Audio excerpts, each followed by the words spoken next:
నా ఒక్క విషయం చెప్పేది గుర్తుపెట్టుకో. అసూయ పరులు అంటే ఎలా ఉంటారంటే, అసూయ పరులు అంటే ఒకరిని చూస్తే ఒకరిని సరిపోదు. అలాంటి వాళ్ళ గురించి చెప్తాను.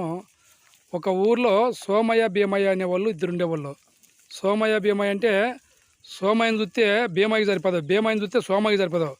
వాడు బతుకుతాడని ఈడు బతుకుతాడని వాడు. కానీ ఇద్దరికి ఒకరిని చూస్తే ఒకరు సరిపోదు.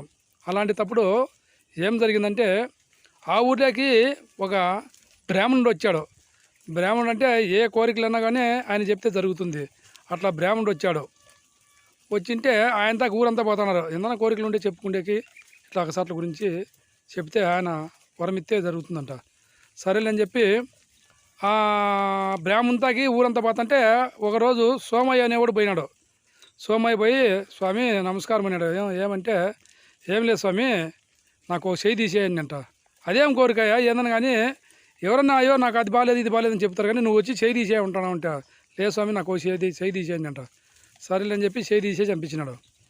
మళ్ళా వాడు వచ్చిన గంటకు భీమైపోయినాడు. స్వామి నమస్కారం అంట. ఏమినంట, నా కాడికి ముందు సోమయ్య అనేవాడు వచ్చాడు, వానికి కోరిక ఇచ్చినావానంట. వానికి ఒకటి ఇచ్చినాను అంట. వానికి ఒకటి ఇచ్చింటే నాకు 2 ఏళ్ళు అంట. సరేలే అని చెప్పి 2 చేతులు తీసేసినాడు ఇంటికి. అప్పుడు ఊరికే నోరు మూసుకొచ్చినాడు. అంటే ఇక్కడ ఏం చెప్పేదామంటే, ఒకరు బతికితే ఒకరు వారసు అంటే అదేందో ఆశకు పోతే దురాశ అన్నట్లు పెద్దలు చెప్పినారు. ఎట్లుంటుంది ఫ్రెండ్స్, ఎప్పుడే కానీ అలాంటి బుద్ధులు ఉండకూడదు. అలాగే జరుగుతుంది. బాయ్ ఫ్రెండ్స్, నచ్చితే లైక్ కొట్టండి, సబ్స్క్రైబ్ చేసుకోండి ఫ్రెండ్స్. ఇట్లా మీకే ఎస్పీ స్టార్ నాకు